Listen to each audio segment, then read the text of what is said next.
ನಾವೆಲ್ಲರೂ ಜೀವನದಲ್ಲಿ ಯಾವುದಾದ್ರೂ ಪ್ರಮುಖವಾದ ಕೆಲಸದ ಸಂದರ್ಶನಕ್ಕೆ ಹೋಗುವಾಗ ಅಥವಾ ಕಷ್ಟಕರವಾದ ಪರೀಕ್ಷೆ ಬರೆಯುವಾಗ ಇದು ನನ್ನ ಲಕ್ಕಿ ಶರ್ಟ್ ಅಥವಾ ಇದು ನನಗೆ ಅದೃಷ್ಟ ತರೋ ಪೆನ್ ಅಂದ ಹುಡುಕಿ ಬಳಸಿದೀವಿ ಅಲ್ವಾ? ಹೌದು, ಖಂಡಿತ. ಪ್ರತಿಯೊಬ್ಬರಿಗೂ ಇಂಥದ್ದೊಂದು ಅನುಭವ ಇದ್ದೇ ಇರುತ್ತೆ. ಅಲ್ವಾ? ತಾರ್ಕಿಕವಾಗಿ ಆಲೋಚನೆ ಮಾಡಿದ್ರೆ ಒಂದು ಬಟ್ಟೆಗೂ ಅಥವಾ ಒಂದು ಪೆನ್ನಿಗೂ ನಮ್ಮ ಯಶಸ್ಸಿಗೂ ಯಾವುದೇ ಸಂಬಂಧ ಇಲ್ಲ ಅಂತ ನಮಗೆ ಚೆನ್ನಾಗಿ ಗೊತ್ತಿರುತ್ತೆ. ಆದ್ರೂ ನಾವು ಅದನ್ನ ಬಿಡೋದಿಲ್ಲ. ನಿಜ. ಆದ್ರೂ ಅದನ್ನ ಬಳಸಿದಾಗ ನಮ್ಮೊಳಗೆ ರೀತಿಯ ಒಂದು ಅಸಾಧಾರಣ ಧೈರ್ಯ ಮೂಡುತ್ತೆ. ಇಂದಿನ ನಮ್ಮ ಈ ಆಳವಾದ ವಿಶ್ಲೇಷಣೆಯಲ್ಲಿ ನಾವು ಚರ್ಚೆ ಮಾಡ್ತಿರೋ ವಿಷಯ ಕೂಡ ಬಹುತೇಕ ಇಂಥವುದೇ ಒಂದು ಕುತೂಹಲಕಾರಿ ಮಾನಸಿಕ ಪ್ರಕ್ರಿಯೆ ಬಗ್ಗೆ. ಬಹಳ ಆಸಕ್ತಿದಾಯಕವಾಗಿದೆ. ನಮ್ಮ ಮುಂದಿರುವ ಇಂದಿನ ಈ ಮೂಲ ಮಾಹಿತಿಯು ಕರ್ಕಾಟಕ ರಾಶಿಯವರ ಅಂದ್ರೆ ಕ್ಯಾನ್ಸಿರಿಯನ್ಸ್ ಮಾರ್ಚ್ ತಿಂಗಳ ಭವಿಷ್ಯ, ಆಮೇಲೆ ಅವರ ವ್ಯಕ್ತಿತ್ವ ಮತ್ತು ಕೆಲವು ಸಾಂಪ್ರದಾಯಿಕ ಆಚರಣೆಗಳ ಬಗ್ಗೆ ಬೆಳಕು ಚೆಲ್ಲುತ್ತೆ. ಸರಿ. ಆದ್ರೆ ನಾವು ಇಲ್ಲಿ ಕೇವಲ ನಕ್ಷತ್ರಗಳ ಚಲನೆಯನ್ನಾಗ್ಲಿ ಅಥವಾ ಭವಿಷ್ಯವಾಣಿಯನ್ನಾಗ್ಲಿ ಚರ್ಚೆ ಮಾಡ್ತಿಲ್ಲ. ಖಂಡಿತ ಇಲ್ಲ. ನಾವು ಬೇರೆಯದೇ ದೃಷ್ಟಿಕೋನದಿಂದ ನೋಡ್ತಿದ್ದೀವಿ. ಹೌದು. ಬದಲಾಗಿ ಶನಿವಾರ ನೀಲಿ ಬಟ್ಟೆ ಧರಿಸಬೇಡಿ ಅಂತ ಹೇಳುವ ಒಂದು ಜ್ಯೋತಿಷ್ಯದ ಪಠ್ಯ ಅಸಲಿಗೆ ಗ್ರಹಗಳ ಬಗ್ಗೆ ಮಾತನಾಡುವ ಬದಲು ಮನುಷ್ಯನ ಆತಂಕವನ್ನ ನಿವಾರಿಸುವ ಅತ್ಯಂತ ಮುಂದುವರಿದ ಒಂದು ಮಾನಸಿಕ ಸಾಧನವಾಗಿ, ಅಂದ್ರೆ ಒಂದು ಸೈಕಲಾಜಿಕಲ್ ಟೂಲ್ ಆಗಿ ಹೇಗೆ ಕೆಲಸ ಮಾಡುತ್ತೆ ಅನ್ನೋದನ್ನ ನಾವು ಬಿಡಿಸಿ ನೋಡಲಿದ್ದೇವೆ. ಈ ದೃಷ್ಟಿಕೋನ ನಿಜಕ್ಕೂ ಅತ್ಯಗತ್ಯ. ಯಾಕಂದ್ರೆ ನೋಡಿ, ನಾವು ಇಂಥ ಪಠ್ಯಗಳನ್ನ ಓದುವಾಗ ಅವುಗಳನ್ನ ಕೇವಲ ಭವಿಷ್ಯವಾಣಿ ಅಥವಾ ಮೂಢನಂಬಿಕೆ ಅನ್ನೋ ಎರಡೇ ಚೌಕಟ್ಟಿನಲ್ಲಿ ನೋಡಿಬಿಡ್ತೀವಿ. ನಿಜ. ಆದ್ರೆ ನಾವು ಸ್ವಂತ ಆಳವಾಗಿ ಗಮನಿಸಿದ್ರೆ ಇವುಗಳ ಒಳಗೆ ಮನುಷ್ಯನ ನಡವಳಿಕೆ, ಆತಂಕದ ನಿರ್ವಹಣೆ ಅಂದ್ರೆ ಆಂಗ್ಸೈಟಿ ಮ್ಯಾನೇಜ್ಮೆಂಟ್ ಮತ್ತು ಕಷ್ಟಗಳನ್ನು ಎದುರಿಸುವ ಮಾನಸಿಕ ತಂತ್ರಗಳು ಅಡಗಿರುವುದು ಸ್ಪಷ್ಟವಾಗುತ್ತೆ. ಓ, ಅಂದ್ರೆ ಇದು ಕೇವಲ ಭವಿಷ್ಯದ ಬಗ್ಗೆ ಅಲ್ಲ. ಖಂಡಿತ ಅಲ್ಲ. ಈ ಮಾಹಿತಿಯು ಕೇವಲ ಮಾರ್ಚ್ ತಿಂಗಳಲ್ಲಿ ಏನಾಗುತ್ತೆ ಅಂತ ಹೇಳ್ತಿಲ್ಲ.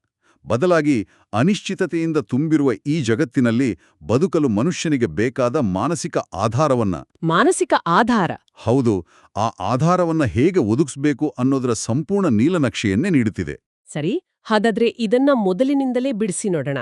ಈ ಮೂಲತಾಣ ಭವಿಷ್ಯದಲ್ಲಿ ಏನಾಗಲಿವೆ ಅಂತ ಹೇಳುವ ಮುನ್ನ ಕರ್ಕಾಟಕ ರಾಶಿಯವರ ಮೂಲಭೂತ ಗುಣಲಕ್ಷಣಗಳನ್ನ ವಿವರಿಸಕ್ಕೆ ಸಾಕಷ್ಟು ಸಮಯ ತಗೊಳುತ್ತೆ. ಪಠ್ಯದ ಪ್ರಕಾರ ಕರ್ಕಾಟಕ ರಾಶಿಯವರು ಅತ್ಯಂತ ಬುದ್ಧಿವಂತರು, ಧೈರ್ಯಶಾಲಿಗಳು, ಅಪಾರ ತಾಳ್ಮೆ ಹೊಂದಿರುವವರು, ಆಮೇಲೆ ಇತರರ ಮಾತುಗಳಿಂದ ಸುಲಭವಾಗಿ ಪ್ರಭಾವಿತರಾಗದವರು. ಹೌದು. ಜೊತೆಗೆ ಅವರು ನಂಬಿದವರಿಂದಲೇ ಪದೇ ಪದೇ ದ್ರೋಹಕ್ಕೊಳಗಾದರೂ ತಮ್ಮ ಒಳ್ಳೆಯತನವನ್ನ ಬಿಡೋದಿಲ್ಲ ಅಂತ ಹೇಳುತ್ತೆ. ನಾನಿದನ್ನು ಓದಿದಾಗ ನನ್ಗೆ ಅನ್ಸಿದ್ದು ಇದನ್ನೇ ಅಲ್ವಾ ಪ್ರತಿಯೊಬ್ಬ ಮನುಷ್ಯನು ತನ್ನ ಬಗ್ಗೆ ಕೇಳಲು ಇಷ್ಟಪಡೋದು ಅಂತ. ಸಹಜವಾದ ಯೋಚನೆ. ಅಂದ್ರೆ ಇದು ಕೇವಲ ಓದುಗರನ್ನ ಖುಷಿಪಡಿಸಲು ಬಳಸುವ ತಂತ್ರ ಅಲ್ವಾ? ಮೇಲ್ನೋಟಕ್ಕೆ ಇದು ಕೇವಲ ಹೊಗಳಿಕೆಯಂತೆ ಕಾಣಬಹುದು.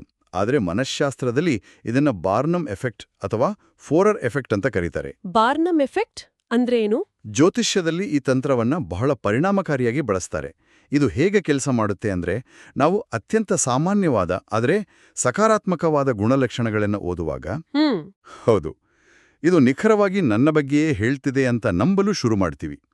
ಆದರೆ ಇಲ್ಲಿನ ಅಸಲಿ ಉದ್ದೇಶ ಬರೀ ಹೊಗಳಿಕೆ ಅಲ್ಲ. ಮತ್ತೆ ಬೇರೆ ಏನು ಉದ್ದೇಶ ಇರಬಹುದು? ಬದಲಾಗಿ ಓದುಗರ ನೋವನ್ನ ಮೌಲ್ಯೀಕರಿಸುವುದು, ಅಂದ್ರೆ ವ್ಯಾಲಿಡೇಟಿಂಗ್ ಪಾಸ್ಟ್ ಟ್ರಾಮಾ. ವ್ಯಾಲಿಡೇಟಿಂಗ್. ಹೌದು. ಕರ್ಕಾಟಕ ರಾಶಿಯವರು ಜೀವನದಲ್ಲಿ ಅನೇಕ ಕಷ್ಟಗಳನ್ನು ಅನುಭವಿಸಿದ್ದಾರೆ, ದ್ರೋಹಕ್ಕೊಳಗಾಗಿದ್ದಾರೆ ಅಂತ ಹೇಳುವ ಮೂಲಕ ಆ ಪಠ್ಯವು ಓದುಗನಿಗೆ ನಿನ್ನ ಕಷ್ಟ ನನಗೆ ಅರ್ಥವಾಗ್ತಿದೆ ಅನ್ನೋ ಸಂದೇಶವನ್ನ ರವಾನಿಸುತ್ತೆ. ವಾವ್, ಇದು ಬಹಳ ಆಳವಾದ ವಿಚಾರ. ಒಮ್ಮೆ ಓದುಗನಿಗೆ ಈ ಪಠ್ಯ ನನ್ನ ಕಷ್ಟಗಳನ್ನ ಅರ್ಥ ಮಾಡ್ಕೊಂಡಿದೆ ಅನ್ನೋ ನಂಬಿಕೆ ಬಂದ್ರೆ ಆತ ಮುಂದಿನ ಭವಿಷ್ಯವಾಣಿಗಳನ್ನ ಸಂಪೂರ್ಣವಾಗಿ ನಂಬಲು ಮಾನಸಿಕವಾಗಿ ಸಿದ್ಧನಾಗ್ತಾನೆ. ಅಂದ್ರೆ ಇದು ಮುಂದಿನ ವಿಷಯಗಳಿಗೆ ಅಡಿಪಾಯ ಹಾಕುವ ತಂತ್ರವಷ್ಟೇ. ಈ ಮೂಲವು ಕರ್ಕಾಟಕ ರಾಶಿಯವರ ದ್ವಂದ್ವ ವ್ಯಕ್ತಿತ್ವದ ಬಗ್ಗೆಯೂ ಮಾತನಾಡುತ್ತೆ. ದ್ವಂದ್ವ ವ್ಯಕ್ತಿತ್ವ ಅಂದ್ರೆ ಅವರು ಹೊರಗಿನಿಂದ ಬಹಳ ಗಂಭೀರವಾಗಿ, ಕಠಿಣವಾಗಿ ಕಂಡ್ರೂ ಒಳಗಿನಿಂದ ಅತ್ಯಂತ ಮೃದು ಹೃದಯರು ಎನ್ನುತ್ತದೆ. ಇದನ್ನ ವಿವರಿಸೋಕೆ ನನಗೊಂದು ಆಧುನಿಕ ರೂಪಕ ನೆನ್ಪಾಗ್ತಿದೆ. ಇವರ ಈ ಮಾನಸಿಕ ರಕ್ಷಣಾ ವ್ಯವಸ್ಥೆ ಅಂದ್ರೆ ಎಮೋಷನಲ್ ಡಿಫೆನ್ಸ್ ಮೆಕ್ಯಾನಿಸಮ್ ಇದೆಯಲ್ಲ, ಅದು ನಮ್ಮ ಸ್ಮಾರ್ಟ್ಫೋನ್ನ ಫೈರ್ ವಾಲ್ ಇದ್ದಂತೆ. Fire wall. ಹೌದು. ಹೊರಗಿನಿಂದ ಬರುವ ಪ್ರತಿಯೊಂದ ಕನೆಕ್ಷನ್ ಅನ್ನು ಅದು ನಿರ್ದಾಕ್ಷಿಣ್ಯವಾಗಿ ರಿಜೆಕ್ಟ್ ಮಾಡುತ್ತೆ ಅಥವಾ ಬ್ಲಾಕ್ ಮಾಡುತ್ತೆ. ಏಕೆಂದ್ರೆ ಹಿಂದಿನ ಅನುಭವಗಳಲ್ಲಿ ಅವರಿಗೆ ಮೋಸ ಅನ್ನೋ ವೈರಸ್ಗಳು ಅಟ್ಯಾಕ್ ಮಾಡಿರ್ತವೆ. ಖಂಡಿತ. ಆದ್ರೆ ಒಮ್ಮೆ ನಾವು ಆ ಫೈರ್ವಾಲ್ ಅನ್ನ ದಾಟಿ ಅವರ ನಿಜವಾದ ನಂಬಿಕೆಯನ್ನ ಗಳಿಸಿದ್ರೆ ಆ ನಂತರ ಅಲ್ಲಿ ಯಾವುದೇ ಪಾಸ್ವರ್ಡ್ ಅಥವಾ ಎನ್ಕ್ರಿಪ್ಷನ್ ಇರೋದಿಲ್ಲ.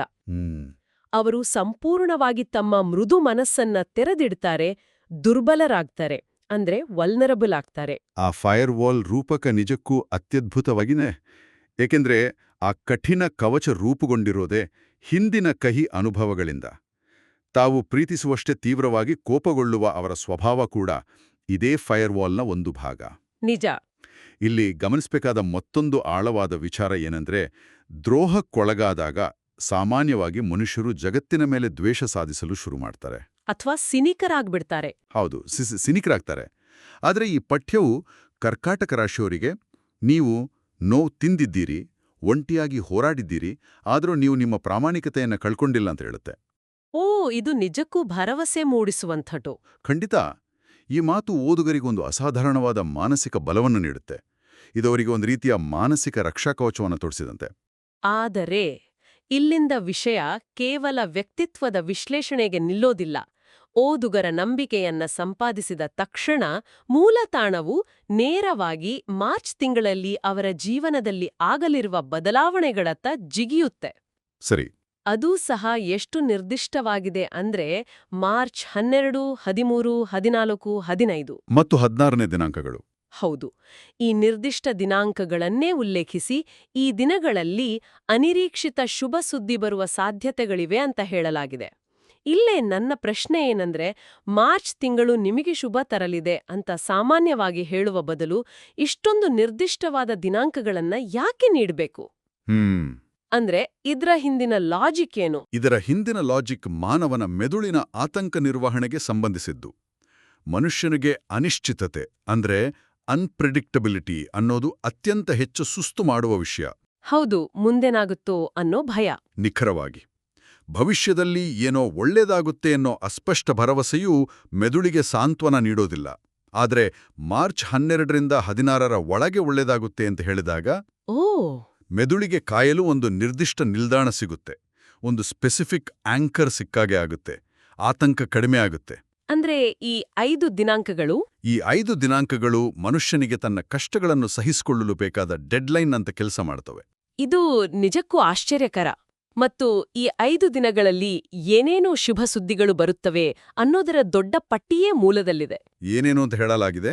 ಶನಿಯ ಪ್ರಭಾವ ಕಡಿಮೆಯಾಗುತ್ತಿರುವುದರಿಂದ ಆರ್ಥಿಕ ಸ್ಥಿರತೆ ಬರುತ್ತದೆ, ಸಾಲಬಾಧೆಯಿಂದ ಮುಕ್ತಿ ಸಿಗುತ್ತದೆ ಮತ್ತು ಬಹಳ ದಿನಗಳಿಂದ ಸ್ಥಗಿತಗೊಂಡಿದ್ದ ಕೆಲಸಗಳು ಮರುಪ್ರಾರಂಭವಾಗುತ್ತವೆ ಅಂತ ಹೇಳಲಾಗಿದೆ. ಇನ್ನು ವಿದ್ಯಾರ್ಥಿಗಳಿಗೆ ಉತ್ತಮ ಫಲಾಂಶ, ವ್ಯಾಪಾರಿಗಳಿಗೆ ಲಾಭ, ಉದ್ಯೋಗಿಗಳಿಗೆ ಬಡ್ತಿ ಮತ್ತು ನಿರುದ್ಯೋಗಿಗಳಿಗೆ ಹೊಸ ಉದ್ಯೋಗಾವಕಾಶಗಳು ಸಿಗ್ತವೆ ಅನ್ನೋ ಭರವಸೆ ಇದಿದೆ. ಇದೊಂದು ದೊಡ್ಡ ಪಟ್ಟಿನೇ ಆಯಿತು. ಹೌದು. ಇದನ್ನ ಓದಿದಾಗ ನನಗನ್ಸಿದ್ದು, ಇದೊಂದು ರೀತಿ ಸಮಾಜದ ಪ್ರತಿಯೊಂದು ವರ್ಗದವರಿಗೂ ಸರಿಹೊಂದುವ ಬ್ಲ್ಯಾಂಕೆಟ್ ಪ್ರಾಮಿಸ್ ಇದ್ದಂತಿದೆ ಅಂತ. ಎಲ್ಲರಿಗೂ ಒಂದೇ ಬಾರಿಗೆ ಯಶಸ್ಸು ಒಲಿಯುವುದು ಹೇಗೆ ಸಾಧ್ಯ? ವಾಸ್ತವದಲ್ಲಿ ಎಲ್ಲರಿಗೂ ಒಂದೇ ಬಾಲಿಗೆ ಯಶಸ್ಸು ಸಿಗದೇ ಇರಬಹುದು. ಆದರೆ ಮನಃಶಾಸ್ತ್ರದಲ್ಲಿ ಇದನ್ನ ಕಾಗ್ನೆಟಿವ್ ರೀಫ್ರೇಮಿಂಗ್ ಅಥವಾ ಮಾನಸಿಕ ಮರುಜೋಡಣೆ ಅಂತ ಕರೀತಾರೆ. ಮಾನಸಿಕ ಮರುಜೋಡಣೆ? ಹೌದು. ಮನುಷ್ಯರು ಕಷ್ಟದಲ್ಲಿರುವಾಗ ಅವರ ಮೆದುಳು ಕೇವಲ ಸಮಸ್ಯೆಗಳನ್ನಷ್ಟೇ ನೋಡುವಂತೆ ಪ್ರೋಗ್ರಾಮ್ ಆಗಿರುತ್ತೆ. ಅವಕಾಶಗಳು ಎದುರಿಗಿದ್ರೂ ಅವು ಕಣ್ಣಿಗೆ ಕಾಣೋದಿಲ್ಲ. ಇದನ್ನ ಸ್ಟ್ರೆಸ್ ಬ್ಲೈಂಡ್ನೆಸ್ ಅಂತಾರೆ. Stress blindness. ಹೌದು, ನಾವೆಲ್ಲರೂ ಇದನ್ನ ಅನುಭವಿಸಿರ್ತೀವಿ. ಖಂಡಿತ. ಆದ್ರೆ ಯಾವಾಗ ಇಂಥ ಜ್ಯೋತಿಷ್ಯದ ಪಠ್ಯಗಳು ಶನಿಯ ಪ್ರಭಾವ ಮುಗಿಯಿತು, ನಾಳೆಯಿಂದ ನಿಮ್ಗೆ ಲಾಭ ಅಂತ ಹೇಳುತ್ತವ್ಯೋ, ಆಗ ವ್ಯಕ್ತಿಯ ಮನಸ್ಥಿತಿ ಬದಲಾಗುತ್ತೆ. ಆತ ಸ್ವಲ್ಪ ರಿಲ್ಯಾಕ್ಸ್ ಆಗ್ತಾನೆ ಅಲ್ವಾ? ಹೌದು. ಆತನ ಸ್ಟ್ರೆಸ್ ಬ್ಲೈಂಡ್ನೆಸ್ ಕಡಿಮೆಯಾಗಿ ಆತ ತನ್ನ ಸುತ್ತಲಿನ ಅವಕಾಶಗಳನ್ನ ಹೊಸ ಭರವಸೆಯಿಂದ ನೋಡಲು ಪ್ರಾರಂಭಿಸ್ತಾನೆ. ಲಾಭ ತಾನಾಗೇ ಬರೋದಿಲ್ಲ, ಆದರೆ ಲಾಭವನ್ನು ಹುಡುಕುವ ದೃಷ್ಟಿಕೋನವನ್ನ ಈ ಭರವಸೆಗಳು ಹುಟ್ಟುಹಾಕ್ತವೆ. ಓ, ಈಗ ಅರ್ಥ ಆಗ್ತದೆ. ಕುಟುಂಬದಲ್ಲಿ ಶಾಂತಿ ನೆಲೆಸುತ್ತದೆ, ಆರೋಗ್ಯ ಸುಧಾರಿಸುತ್ತದೆ ಅನ್ನೋ ಮಾತುಗಳೂ ಸಹ ಇದೇ ಸಕಾರಾತ್ಮಕ ಮನಸ್ಥಿತಿಯ ಅಡ್ಡಪರಿಣಾಮಗಳು. ಇದು ಬಹಳ ಅದ್ಭುತವಾದ ವಿಶ್ಲೇಷಣೆ. ಆದರೆ ನನಗೆ ಈ ಲೇಖನವನ್ನ ಓದುವಾಗ ನಿಜಕ್ಕೂ ಗೊಂದಲ ಶುರುವಾಗಿದ್ದು ಇದರ ಮುಂದಿನ ಭಾಗದಲ್ಲಿ. ಹೌದಾ? ಏನದು? ಇಲ್ಲಿವರೆಗೆ ಗ್ರಹಗಳ ಚಲನೆ, ಶನಿಯ ಪ್ರಭಾವ, ವ್ಯಕ್ತಿತ್ವದ ಬಗ್ಗೆ ಮಾತನಾಡಿದ ಲೇಖನ ಏಕಾಏಕಿ ಶುಕ್ರವಾರ ಮನೆ ಗುಡಿಸುವುದು, ಉಪ್ಪು ಎಸೆಯುವುದು ಮತ್ತು ಬಡವರಿಗೆ ಅನ್ನದಾನ ಮಾಡುವ ವಿಚಾರಕ್ಕೆ ಬರುತ್ತೆ. ಆಚರಣೆಗಳ ಬಗ್ಗೆ. ಹೌದು. ಕರ್ಕಾಟಕ ರಾಶಿಯವರ ಹಿಂದೆ ಸಾಕ್ಷಾತ್ ದುರ್ಗಾದೇವಿಯ ರಕ್ಷಣೆ ಇರುತ್ತೆ ಅಂತ ಹೇಳುತ್ತಲೇ ಆ ರಕ್ಷಣೆಯನ್ನು ಪಡೆಯಲು ಮನೆಯ ಸುತ್ತಲೂ ಅರಿಶಿಣದ ನೀರು ಸಿಂಪಡಿಸಬೇಕು, ದೃಷ್ಟಿ ತೆಗೆಯಲು ಉಪ್ಪನ್ನು ಹೊರಗೆ ಎಸೆಯಬೇಕು ಅನ್ನೋ ಸಲಹೆಗಳನ್ನು ನೀಡುತ್ತೆ. ಸರಿ, ಬ್ರಹ್ಮಾಂಡದ ಗ್ರಹಗಳ ಚಲನೆಗೂ ಮನೆಯಲ್ಲಿ ಉಪ್ಪು ಎಸೆಯುವ ಈ ಭೌತಿಕ ಆಚರಣೆಗಳಿಗೂ ಎಲ್ಲಿಯ ಸಂಬಂಧ? ಇವೆರಡರ ನಡುವೆ ಕೊಂಡಿ ಬೆಸೆಯುವುದು ಹೇಗೆ? ಈ ಕೊಂಡಿ ಇರುವುದು ಬ್ರಹ್ಮಾಂಡದಲ್ಲಿ ಅಲ್ಲ, ನಮ್ಮ ಮೆದುಳಿನಲ್ಲಿ. ಇದನ್ನು ನಾವು ಇಲ್ಯೂಷನ್ ಆಫ್ ಕಂಟ್ರೋಲ್ ಅಥವಾ ನಿಯಂತ್ರಣದ ಭ್ರಮೆ ಅನ್ನಬಹುದು. ನಿಯಂತ್ರಣದ ಭ್ರಮೆ ಅಂದ್ರೆ ನಾವು ಕಂಟ್ರೋಲ್ ಮಾಡ್ತಿದೀವಿ ಅಂತ ಅನ್ಸೋದು. ನಿಖರವಾಗಿ. ಗ್ರಹಗಳ ಚಲನೆ ಆಗಲಿ ಅಥವಾ ನಮ್ಮ ಆಫೀಸ್ನಲ್ಲಿ ನಮಗೆ ಸಿಗ್ಬೇಕಾದ ಪ್ರಮೋಷನ್ ಆಗಲಿ, ಇವಾವೂ ನಮ್ಮ ನೇರ ನಿಯಂತ್ರಣದಲ್ಲಿ ಇಲ್ಲ ತಾನೆ. ಹೌದು, ನಾವೇನು ಮಾಡೋಕ್ಕಾಗಲ್ಲ. ನಮ್ಮ ಕೈಮೀರಿದ ಪರಿಸ್ಥಿತಿಗಳಲ್ಲಿ ನಾವು ಅಸಹಾಯಕರಾಗ್ತೀವಿ, ಆತಂಕಕ್ಕೆ ಒಳಗಾಗ್ತೀವಿ. ಇಂತಹ ಸಮಯದಲ್ಲಿ ಮನೆ ಸ್ವಚ್ಛಗೊಳಿಸುವುದು, ಅರಿಶಿಣ ನೀರು ಸಿಂಪಡಿಸುವುದು ಮುಂತಾದವುಗಳು ನಮಗೆ ಭೌತಿಕವಾಗಿ ಏನನ್ನಾದರೂ ಮಾಡುವ ಅವಕಾಶವನ್ನ ನೀಡುತ್ತವೆ. ಓ, ನಮ್ ಕೈಲಾದದ್ದು ನಾವು ಮಾಡ್ತಿದೀವಿ ಅಂತ. ಹೌದು. ಅರಿಶಿಣವು ನೈಸರ್ಗಿಕ ಕ್ರಿಮಿನಾಶಕ ಅನ್ನೋದು ಬೇರೆ ವಿಚಾರ. ಆದರೆ ಮಾನಸಿಕವಾಗಿ ನಾನು ನನ್ನ ಮನೆಯ ವಾತಾವರಣವನ್ನ ಶುದ್ಧೀಕರಿಸುತ್ತಿದ್ದೇನೆ ಅನ್ನೋ ಭಾವನೆಯು ಮನುಷ್ಯನ ಕಾರ್ಟಿಸಾಲ್ ಅಂದ್ರೆ ಆ ಸ್ಟ್ರೆಸ್ ಹಾರ್ಮೋನ್ ಮಟ್ಟವನ್ನ ಕಡಿಮೆ ಮಾಡುತ್ತೆ. ವಾವ್! ತನಗೆ ಅಸಹಾಯಕತೆ ಕಾಡಿದಾಗ ತನ್ನ ಕೈಲಾದ ಸಣ್ಣ ಕೆಲಸವನ್ನ ಮಾಡಿ ತನ್ನ ಪರಿಸರದ ಮೇಲೆ ತನಗೆ ನಿಯಂತ್ರಣವಿದೆ ಅಂತ ನಂಬುವ ಒಂದು ಅತ್ಯದ್ಭುತ ಮನಃಶಾಸ್ತ್ರೀಯ ತಂತ್ರವಿದು. ಓಹೋ, ಅಂದ್ರೆ ಇದು ಕೇವಲ ಮೂಢನಂಬಿಕೆಯಲ್ಲ, ನಮ್ಮ ಆತಂಕವನ್ನ ನಿಭಾಯಿಸುವ ಒಂದು ದೈನಂದಿನ ಕೌಶಲ್ಯ ಎನ್ನಬಹುದು. ಖಂಡಿತ. ಆದ್ರೆ ಇದೇ ವಿಭಾಗದಲ್ಲಿ ಅನ್ನದಾನದ ಬಗ್ಗೆಯೂ ಹೇಳಲಾಗಿದೆ. ಹಸಿದವರಿಗೆ, ನಿರ್ಗತಿಕರಿಗೆ ಆಹಾರ ನೀಡುವುದರಿಂದ ಅದೃಷ್ಟ ಒಲಿಯುತ್ತದೆ ಅಂತ ಉಲ್ಲೇಖಿಸಲಾಗಿದೆ. ಇದನ್ನೂ ಇದೇ ನಿಯಂತ್ರಣದ ಭ್ರಮೆ ಎನ್ನಬಹುದೇ? ಇಲ್ಲ, ಅನ್ನದಾನದ ವಿಚಾರದಲ್ಲಿ ಕೆಲಸ ಮಾಡುವ ವಿಜ್ಞಾನವೇ ಬೇರೆ. ಹೌದಾ? ನರವಿಜ್ಞಾನದಲ್ಲಿ ಅಂದ್ರೆ ನ್ಯೂರೋಬಯಾಲಜಿಯಲ್ಲಿ ಇದನ್ನ ಹೆಲ್ಪರ್ಸ್ ಹೈ ಅಂತ ಕರೀತಾರೆ. Helpers high? ಹೌದು. ನಾವು ಸ್ವಾರ್ಥವಿಲ್ಲದೆ ಕಷ್ಟದಲ್ಲಿರುವ ಅಪರಿಚಿತರೊಬ್ಬರಿಗೆ ಸಹಾಯ ಮಾಡಿದಾಗ ನಮ್ಮ ಮೆದುಳಿನಲ್ಲಿ ಎಂಡಾರ್ಫಿನ್ಸ್ ಮತ್ತು ಆಕ್ಸಿಟೋಸಿನ್ ಅನ್ನೋ ರಾಸಾಯನಿಕಗಳು ಬಿಡುಗಡೆ ಆಗ್ತವೆ. ಇವು ನಮಗೆ ಅಪಾರವಾದ ಆತ್ಮತೃಪ್ತಿಯನ್ನ ನೀಡ್ತವೆ. ಅಂದ್ರೆ ಅದೊಂದ್ ರೀತಿ ಖುಷಿ ಕೊಡುತ್ತೆ. ನಿಜ. ಇದೊಂದಿರುವ ಮತ್ತೊಂದು ಪ್ರಬಲವಾದ ಮಾನಸಿಕ ಅಂಶ ಏನಂದ್ರೆ, ನಾವು ಕಷ್ಟದಲ್ಲಿರುವಾಗ ನಾನು ನಿರ್ಗತಿಕನಲ್ಲ, ನಾನು ಇನ್ನೊಬ್ಬರಿಗೆ ಸಹಾಯ ಮಾಡುವಷ್ಟು ಶಕ್ತನಾಗಿದ್ದೇನೆ ಅನ್ನೋ ಭಾವನೆಯೂ ನಮ್ಮೊಳಗೆ ಮೂಡೋದು. ಓ, ಇದು ಬಹಳ ಅದ್ಭುತವಾದ ಪಾಯಿಂಟ್. ಯಾವಾಗ ನಾವು ಇನ್ನೊಬ್ಬರ ಹಸಿವನ್ನ ನೀಗಿಸ್ತೇವೆಯೋ ಆಗ ನಮ್ಮ ಸಬ್ಕಾನ್ಷಿಯಸ್ ಮೈಂಡ್ಗೆ ನಮ್ಮ ಸಾಮರ್ಥ್ಯದ ಬಗ್ಗೆ ಒಂದು ಪ್ರಬಲವಾದ ಸಂದೇಶ ಹೋಗುತ್ತೆ. ಈ ಪುಣ್ಯ ಕಾರ್ಯವೋ ದೈವಿಕ ಪುಣ್ಯ ತರುತ್ತದೆಯೋ ಇಲ್ವೋ, ಆದರೆ ವ್ಯಕ್ತಿಯ ಆತ್ಮವಿಶ್ವಾಸವನ್ನ ಮಾತ್ರ ನೂರ್ಮಡಿಗೊಳಿಸುತ್ತೆ ಅನ್ನೋದು ವೈಜ್ಞಾನಿಕ ಸತ್ಯ. ಇದು ನಿಜಕ್ಕೂ ನನ್ನ ಕಣ್ಣು ತೆರೆಸಿತು. ಆದ್ರೆ ಕಥೆ ಇಲ್ಲಿಗೆ ಮುಗಿಯೋದಿಲ್ಲ. ಇನ್ನೇನಿದೆ? ಈ ಮೂಲ ತಾಣವು ಬರೀ ಒಳ್ಳೆಯ ಸುದ್ದಿಗಳನ್ನಷ್ಟೇ ನೀಡಿದ್ರೆ ಇದೊಂದು ಪಾಸಿಟಿವ್ ಪುಸ್ತಕದಂತಿರುತ್ತಿತ್ತು.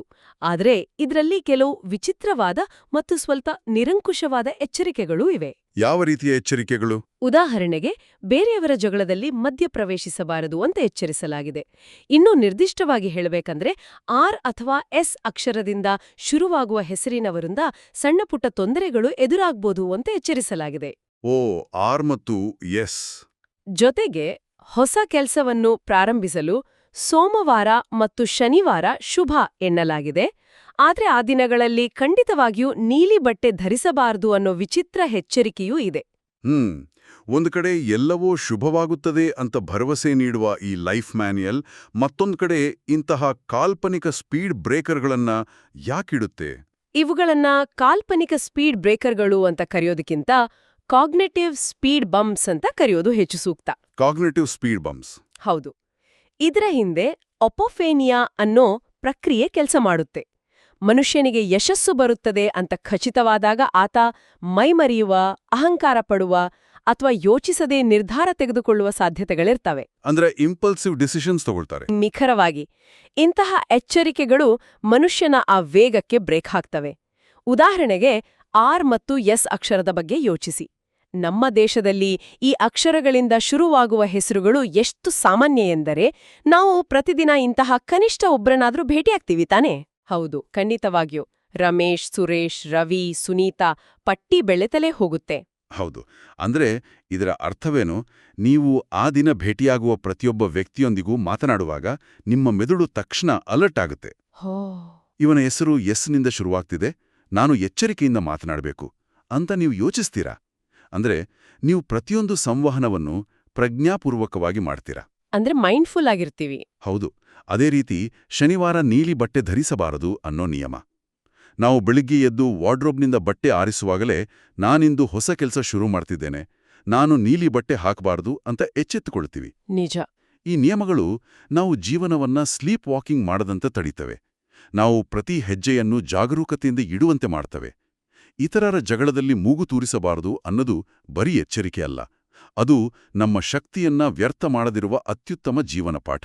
ವಾವ್! ಅಂದ್ರೆ ಗ್ರಹಗಳ ಹೆಸರಿನಲ್ಲಿ, ಬಣ್ಣಗಳ ಹೆಸರಿನಲ್ಲಿ ನಮ್ಮನ್ನ ನಾವೇ ಪ್ರಜ್ಞಾಪೂರ್ವಕವಾಗಿ ಇರುವಂತೆ ಮಾಡುವ ಒಂದು ತಂತ್ರವಿದು.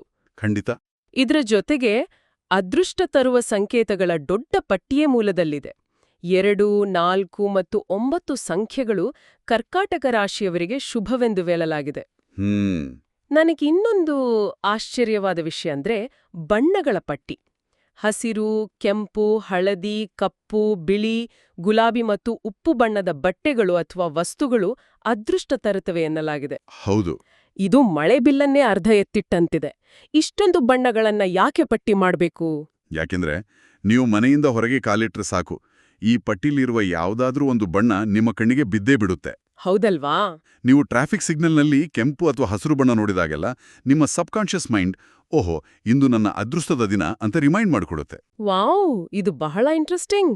ಇದು ನಿಮ್ಮ ಮೆದುಳಿಗೆ ನಿರಂತರವಾಗಿ ಪಾಸಿಟಿವ್ ಎನರ್ಜಿಯನ್ನು ಒದಗಿಸುವ ಒಂದು ವ್ಯವಸ್ಥೆ, ಒಂದು ಕಂಟಿನ್ಯೂಸ್ ಡ್ರಿಪ್ ಆಫ್ ಪಾಸಿಟಿವ್ ರಿಯನ್ಫೋರ್ಸ್ಮೆಂಟ್. ಜೀವನದಲ್ಲಿ ಕತ್ತಲು ಕವಿದಾಗ ಇಂಥ ಸಣ್ಣ ಸಣ್ಣ ಸಂಖ್ಯೆಗಳು, ಬಣ್ಣಗಳು ನಮಗೆ ಮುನ್ನಡೆಯಲು ಬೇಕಾದ ಬೆಳಕನ್ನು ಒದಗಿಸ್ತವೆ. ಮತ್ತು ಇದೇ ಪಟ್ಟಿಯಲ್ಲಿ ವಿವಾಹದ ನಿರೀಕ್ಷೆಯಲ್ಲಿರುವರಿಗೆ ಈ ವರ್ಷ ಸೂಕ್ತ ಸಂಗಾತಿ ಸಿಗುವ ಶುಭ ಸುದ್ದಿಯನ್ನು ಉಲ್ಲೇಖಿಸಲಾಗಿದೆ. ಹೊಸ ಜೀವನ ಪ್ರಾರಂಭಿಸುವ ಕನಸು ಕಾಣುತ್ತಿರುವವರಿಗೆ, ಒಂಟಿತನದಿಂದ ಬಳಲುತ್ತಿರುವವರಿಗೆ ಇದೊಂದು ದೊಡ್ಡ ಭರವಸೆಯ ಆಧಾರ. ಖಂಡಿತ. ಮನುಷ್ಯನಿಗೆ ಆರ್ಥಿಕ ಭದ್ರತೆಯಷ್ಟೇ ಭಾವನಾತ್ಮಕ ಭದ್ರತೆಯೂ ಮುಖ್ಯ. ಇವೆಲ್ಲವೂ ಮನುಷ್ಯನಿಗೆ ಅಗತ್ಯವಿರುವ ಮಾನಸಿಕ ಊರುಗೋಲುಗಳು, ಅಂದ್ರೆ ಸೈಕೊಲಾಜಿಕಲ್ ಕ್ರಚಸ್. ಹೌದು. ಕಷ್ಟದ ಸಮಯದಲ್ಲಿ ಇವುಗಳ ಮೇಲೆ ಒಲವು ತೋರುವುದು ಮನುಷ್ಯನ ಸಹಜ ಪ್ರವೃತ್ತಿ. ಒಟ್ಟಾರೆಯಾಗಿ ನಾವು ಈ ಮೂಲತಾಣವನ್ನ ವಿಶ್ಲೇಷಣೆ ಮಾಡಿದ್ರೆ ಇದೊಂದು ಸ್ಪಷ್ಟವಾದ ಮತ್ತು ಅತ್ಯಂತ ವ್ಯವಸ್ಥಿತವಾದ ಲೈಫ್ ಮ್ಯಾನ್ಯುಯಲ್ನಂತೆ ಕಾಣುತ್ತೆ. ಇದು ಮೊದಲು ಓದುಗರ ವ್ಯಕ್ತಿತ್ವವನ್ನ ಹೊಗಳಿ ಅವರ ಹಿಂದಿನ ಕಷ್ಟಗಳನ್ನು ಗುರುತಿಸಿ ನಂಬಿಕೆ ಗಳಿಸುತ್ತೆ. ಸರಿ. ನಂತರ ಆರ್ಥಿಕ ಮತ್ತು ಕೌಟುಂಬಿಕ ಭರವಸೆಯನ್ನ ನೀಡಿ ಆತಂಕವನ್ನ ನಿವಾರಿಸುತ್ತೆ. ಅದಾದ್ಮೇಲೆ ಆಂತರಿಕ ಶಾಂತಿಗಾಗಿ ಭೌತಿಕ ಆಚರಣೆಗಳನ್ನ ಮತ್ತು ಆಧ್ಯಾತ್ಮಿಕ ಮಾರ್ಗದರ್ಶನವನ್ನ ಸೂಚಿಸುತ್ತೆ. ಹೌದು. ಅಂತಿಮವಾಗಿ ತಪ್ಪು ಹೆಜ್ಜೆ ಇಡದಂತೆ ಪ್ರಾಯೋಗಿಕ ಎಚ್ಚರಿಕೆಗಳನ್ನ ನೀಡಿ ನಮ್ಮನ್ನ ಜಾಗರೂಕವಾಗಿಡುತ್ತೆ. ನಿಖರವಾಗಿ ಹೇಳಿದಿರಿ. ಇದು ಮಾನವನ ಮನಸ್ಸನ್ನ ಸಾಂತ್ವನೆಗೊಳಿಸುವ ಮತ್ತು ಆತನನ್ನ ಸಶಕ್ತಗೊಳಿಸುವ ಒಂದು ಸಮಗ್ರ ವಿಧಾನ. ನಿಜ.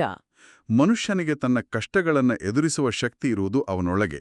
ಆದರೆ ಆ ಶಕ್ತಿಯ ಮೇಲೆ ಆತನಿಗೆ ನಂಬಿಕೆ ಹೊರಟುಹೋದಾಗ ಅದನ್ನು ಮರಳಿ ಎಚ್ಚರಿಸಲು ಇಂತಹ ಪಠ್ಯಗಳು ಒಂದು ನೆಪವಾಗಿ ಅಥವಾ ವೇಗವರ್ಧಕವಾಗಿ ಕೆಲಸ ಮಾಡ್ತವೆ. ಇವು ನಮಗೆ ಹೊರಗಿನ ಜಗತ್ತನ್ನ ಬದಲಾಯಿಸಲು ಸಹಾಯ ಮಾಡುವುದಿಲ್ಲ, ಬದಲಾಗಿ ಆ ಜಗತ್ತನ್ನ ಎದುರಿಸುವ ನಮ್ಮ ಆಂತರಿಕ ಸಾಮರ್ಥ್ಯವನ್ನ ಹೆಚ್ಚಿಸ್ತವೆ. ನಾವು ಕಾರ್ಯಕ್ರಮದ ಆರಂಭದಲ್ಲಿ ಆ ಲಕ್ಕಿ ಶರ್ಟ್ನ ಉದಾಹರಣೆಯ ಬಗ್ಗೆ ಮಾತನಾಡಿದೆವಲ್ವೇ, ಈಗ ಅದು ಸಂಪೂರ್ಣವಾಗಿ ಅರ್ಥವಾಗುತ್ತಿದೆ. ನಾವು ಲಕ್ಕಿ ಶರ್ಟ್ ಹಾಕಿಕೊಂಡಾಗ ಆ ಶರ್ಟ್ ಇಂಟರ್ವ್ಯೂ ಮಾಡುವುದಿಲ್ಲ, ನಮ್ಮೊಳಗಿನ ಆತ್ಮವಿಶ್ವಾಸ ಆ ಇಂಟರ್ವ್ಯೂವನ್ನ ಎದುರಿಸುತ್ತೆ. ಖಂಡಿತವಾಗಿಯೂ. ಜ್ಯೋತಿಷ್ಯದ ಈ ಪಠ್ಯಗಳು ಸಹ ಅದೇ ಕೆಲಸವನ್ನ ಮಾಡುತ್ತವೆ. ಹಾಗಾದ್ರೆ ನಾವು ಹೋಗುವ ಮುನ್ನ ಈ ಒಂದು ಆಳವಾದ ಪ್ರಶ್ನೆಯನ್ನ ಕೇಳ್ಕೊಳ್ಳಲೇಬೇಕು. ಖಂಡಿತ ಕೇಳಿ. ಜ್ಯೋತಿಷ್ಯದಂತಹ ಈ ಪಠ್ಯಗಳು ನಿಜಕ್ಕೂ ನಮ್ಮ ಭವಿಷ್ಯವನ್ನ ನುಡಿಯುತ್ತವೆಯೋ ಅಥವಾ ಹಿಂದಿನ ಕಷ್ಟಗಳಿಗೆ ಒಂದು ಅರ್ಥವನ್ನ ಕಲ್ಪಿಸಿ ನಾಳೆಯನ್ನ ಎದುರಿಸಲು ಬೇಕಾದ ಅಸಾಧಾರಣ ಆತ್ಮವಿಶ್ವಾಸವನ್ನ ನಮ್ಮೊಳಗೆಯೇ ಹುಟ್ಟುಹಾಕುವ ಮಾನಸಿಕ ಕನ್ನಡಿಗಳಾಗಿದ್ದವೆಯೋ? ಬಹಳ ಪ್ರಬಲವಾದ ಪ್ರಶ್ನೆ ಇದು. ಭವಿಷ್ಯವು ಆಕಾಶದ ನಕ್ಷತ್ರಗಳಲ್ಲಿ ಬರ್ದಿದೆಯೋ ಅಥವಾ ಇಂತಹ ಭರವಸೆಯ ಮಾತುಗಳು ನೀಡುವ ಅಪಾರ ಧೈರ್ಯದಿಂದ ನಾವು ಭೂಮಿಯ ಮೇಲೆ ಕಟ್ಟಿಕೊಳ್ಳುವ ಹಾದಿಯಲ್ಲಿದೆಯೋ ಅನ್ನೋದು ನಿಜಕ್ಕೂ ಆಲೋಚಿಸಬೇಕಾದ ವಿಷಯ. ಮಾನವನ ನಂಬಿಕೆ ಮತ್ತು ಆತನ ಆಂತರಿಕ ಶಕ್ತಿಯ ನಡುವಿನ ಈ ಕೊಂಡಿ ಸದಾ ಬೆರುಗು ಹುಟ್ಟಿಸುವಂಥದ್ದು. ಭವಿಷ್ಯ ಯಾರಿಗೂ ತಿಳಿದಿಲ್ಲ, ಆದ್ರೆ ಅದನ್ನ ಎದುರಿಸುವ ಧೈರ್ಯ ಮಾತ್ರ ನಮ್ಮ ಕೈಯಲ್ಲೇ ಇದೆ. ಅದೇ ಈ ಆಳವಾದ ವಿಶ್ಲೇಷಣೆಯ ಸೌಂದರ್ಯ. ಸರಿ, ಈ ಕುತೂಹಲಕಾರಿ ಚಿಂತನೆಯೊಂದಿಗೆ ನಾವು ಇಂದಿನ ವಿಶ್ಲೇಷಣೆಯನ್ನ ಮುಕ್ತಾಯಗೊಳಿಸುತ್ತಿದ್ದೇವೆ. ಭರವಸೆ, ನಂಬಿಕೆ ಮತ್ತು ನಮ್ಮೆಲ್ಲರೊಳಗಿನ ಆ ಅಗಾಧ ಶಕ್ತಿಯ ಬಗ್ಗೆ ಯೋಚಿಸುತ್ತಿರಿ. ಮತ್ತೊಂದು ವಿಷಯದೊಂದಿಗೆ ಭೇಟಿಯಾಗೋಣ.